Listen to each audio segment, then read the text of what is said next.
Hello everyone, this is Bhojpuri Bhardwaj and welcome back to the channel BBC version.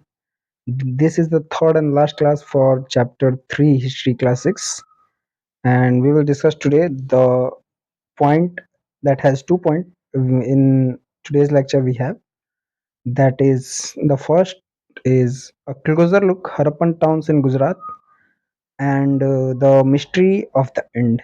कैसे एक mystery है इसकी समाप्ति किसकी समाप्ति हड़प्पन civilization की. So let's start. See here, this is make it large some. So there is, yes, we got the zoom out. See, the city of Dholavira was located on Khadir Bed in the run of Kaksh, where there was fresh water and fertile soil. जो धौलावीरा है, क्या है धौलावीरा, वो कहाँ located है खादिर बेट में. अब इस बेट को बेट भी कहते हैं, बेट. और वो कहाँ पे है रण ऑफ कक्ष. रण ऑफ कक्ष कहाँ पे है गुजरात में. ठीक है, Rann of Kutch where there was fresh water and fertile soil. इसका मतलब ये है कि जो धौलावीरा है, धौलावीरा, इसकी क्या कैरेक्टरिस्टिक्स थे, एक याद रखिएगा, यहाँ पे वाटर और फर्टाइल सॉइल था. क्या था, वाटर और फर्टाइल सॉइल. ठीक है, और ये कहाँ पे था, ये था रण ऑफ कक्ष. ठीक है, Rann of Kutch. So see here again,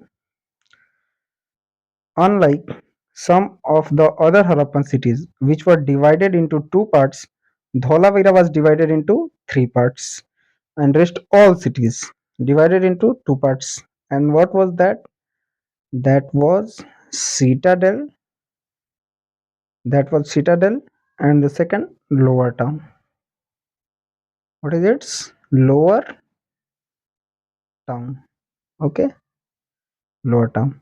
Now see further, which were divided into two parts. Dholavira was divided into three parts, and each part was surrounded with massive stone walls with entrance through gateways. और जो तीनों part थे किसके, धोलावीरा के, धोलावीरा, इसके जो तीनों part थे वो सराउंडेड थे मेसिव वॉल, मतलब कि मजबूत दीवालों से. ठीक है, और किस चीज के वो बने हुए थे, स्टोन के.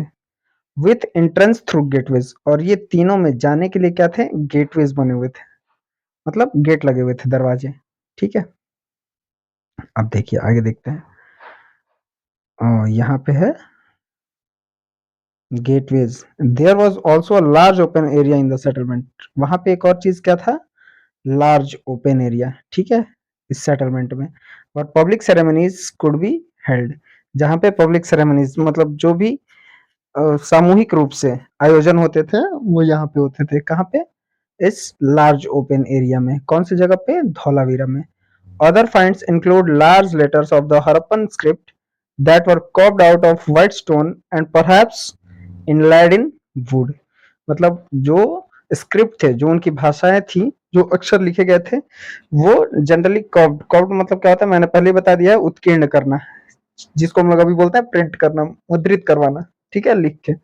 तो होता है कर्व्ड. कर्व्ड मतलब उत्कीर्ण करवाना या मुद्रित करवाना. आउट ऑफ व्हाइट स्टोन, किस चीज पे, सफेद संगमरमर पे, या इनलेड इन वुड, या लकड़ियों पे भी उत्कीर्ण करवाए जाते थे. This is a unique find as generally Harappan writings has been found on small object such as seal. ये एक यूनिक चीज है क्योंकि इससे पहले जो भी चीजें मिली थी, रिटन स्क्रिप्ट्स जो भी मिले थी, वो किस पे मिले थे, स्मॉल ऑब्जेक्ट्स पे. लेकिन अभी किस चीज पे मिला है, व्हाइट स्टोन पे और वुड पे. ठीक है. The city of Lothal stood beside a tributary of the Sabarmati in Gujarat. अब देखिए लोथल भी है, इससे ऊपर जो धोलावीरा पड़ते हैं वो भी गुजरात में है. ये दोनों साइड्स कहाँ पे है, गुजरात में. Close to the gulf of Khambhat, ये कहाँ पे है, गल्फ ऑफ खंबात, मतलब खंबात की खाड़ी के पास. ठीक है. And it was situated near area where raw materials such as semi-precious stones were easily available. यहाँ पे क्या अवेलेबल था? Semi precious stones. कहाँ पे? लोथल में।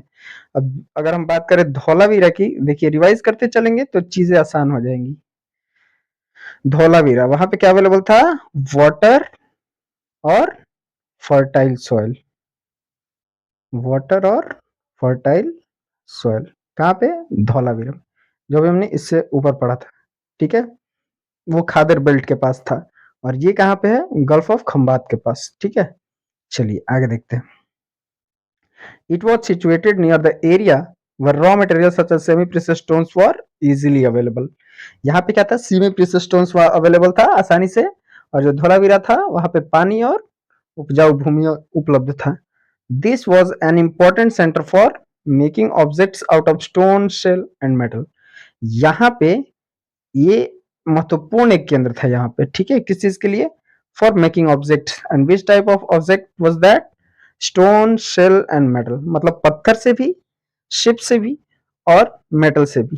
ठीक है, there was also store house in the city. अब यहाँ पे क्या था? स्टोर हाउस भी था। स्टोर हाउस कहाँ बोलते हैं?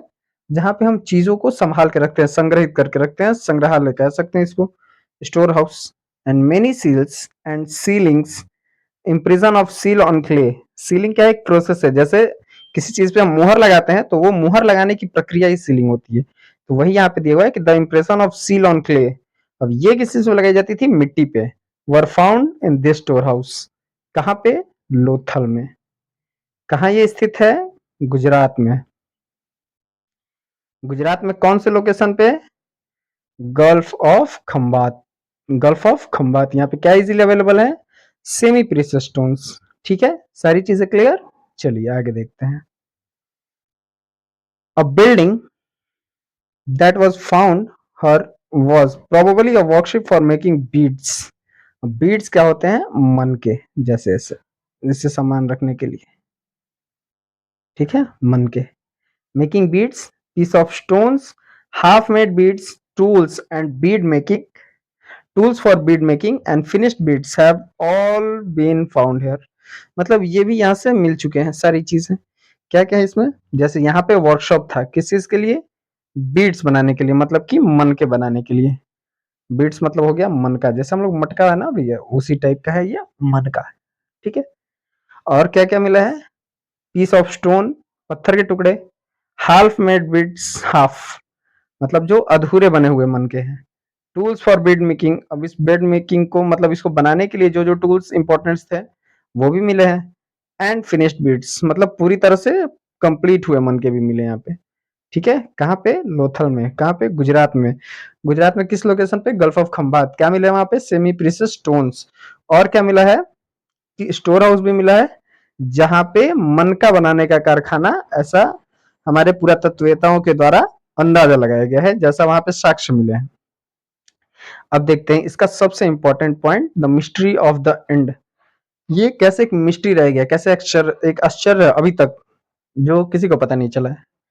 जैसे देखिए, around 3900 years ago we find the beginning of a major change. 3900 साल पहले क्या मिला हमें? कि एक बहुत बड़ा परिवर्तन हुआ। ठीक है, and people stop living in many of the cities. लोग क्या किए? शहरों में रहना छोड़ दिए, मतलब रोक दिए। Writing seals and weights were no longer used. जो राइटिंग मतलब कि लिखने की शैली, सील्स मतलब मुहर लगाने की शैली, और वेट्स मतलब माप तौल, ये सब अब यूज नहीं किए जाते थे। Raw materials brought from the long distances became rare.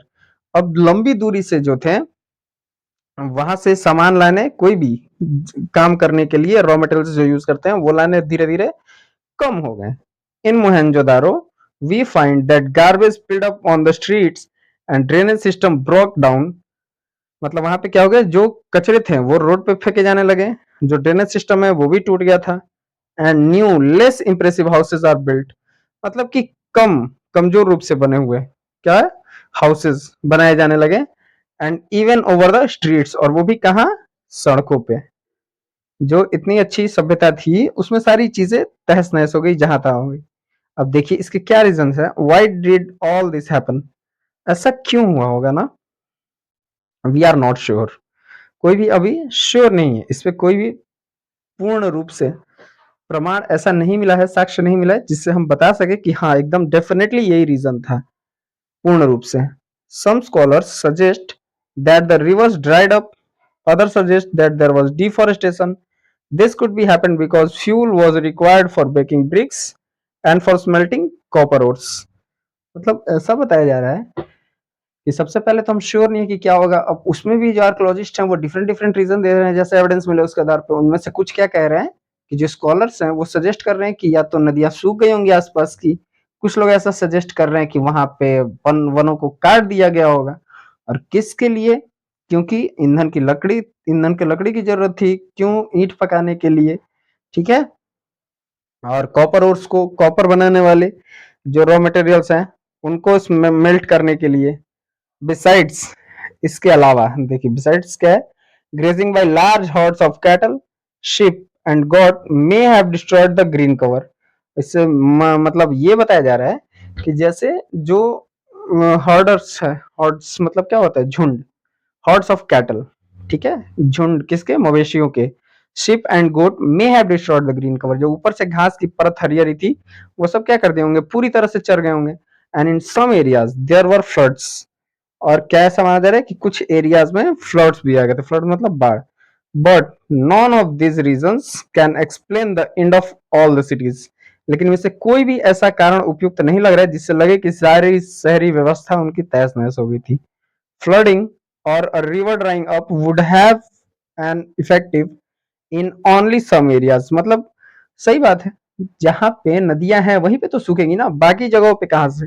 और इतना ज्यादा बाढ़ थोड़े तो आ नहीं जाएगा, फ्लड इफेक्टेड इतना तो हो नहीं जाएगा कि पूरे शहर एक बार में खत्म हो जाएंगे। इट अपियर्स, देखिए इससे क्या समझ में आता है, यह दर्शाता है as if the ruler lost control in any case the effect of the changes are quite clear. मतलब ये बताया जा रहा है कि यहाँ पे साफ रूप से दर्शाया जा रहा है कि अगर रूलर्स ने क्या कर दिया, अपना कंट्रोल, अपना आधिपत्य छोड़ दिया, and in any case the effects of the change are quite clear, जिससे ये सारे प्रभाव साफ साफ दिख रहे हैं। तभी तो ड्रेनेज सिस्टम टूट गया था, सड़कों पे घर बनने लगे थे, गार्बेज जहां था फेंके जाने लगा था। तो किसी का कंट्रोल नहीं है, कोई भी एक समुदाय या राजा कोई भी जो कंट्रोल नहीं करेगा सोसाइटी को, तो ऐसे ही लोग तहस नहस करेंगे सारी चीजें, सारे बिना तौर तरीके के बेतरतीब सारी चीजें होने लगेंगी।